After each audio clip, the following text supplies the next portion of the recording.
I'm not really that caught up on like home.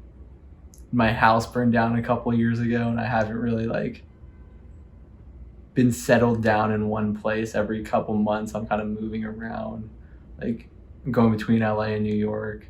It's like when I go to New York, I end up in a different apartment than I was in before. And then I go back to LA, my family's like not living in the same place they were before I left, so there's no like set like location, like route, like my roots aren't down anywhere.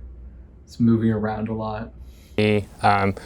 I grew up like as an only child with my parents, like just always like wanting to leave home. So the first chance I did, I left. And I've been outside of my actual home for the last 12 years, and essentially like just living out of like suitcases, like constantly on the move, scared to put down roots. Place that doesn't exist anymore. So even if I like go back to West Roxbury, and I could go back to that same house, like even if it was with my same family, like that home, like it wouldn't be the same. I think like, I don't know who said like you can't ever go home, but I really feel like it's true. There's a family that you're born into and the family that you choose. And the family that you choose is the one that's more important. Yeah.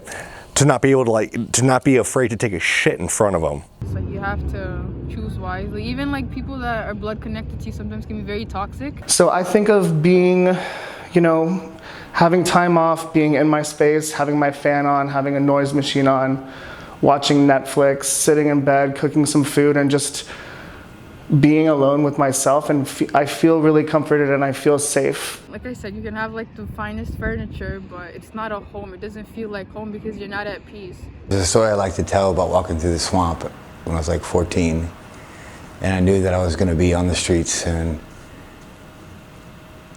just feeling like very comfortable knowing that I was going to be okay. Because my pants were all dirty, right? So I'm walking through this swamp. Well, it's not a swamp, it's a salt marsh. And I had I'm like knee deep in my jeans and my tennis shoes, and they're all muddy and fucked up. And I remember thinking I was having fun and that I was gonna wash those jeans and clean those sneakers and I'd be okay. It was like, what is it? A place where you find peace, Somewhere, it doesn't necessarily need to be under a roof. It could be like in the fucking train track. It's just like somewhere you find comfort and like you're at peace. It's the place I want to be every day I'm not there, but when I am there, it's a place I want to leave constantly. Home is just the place that you go when you leave the party.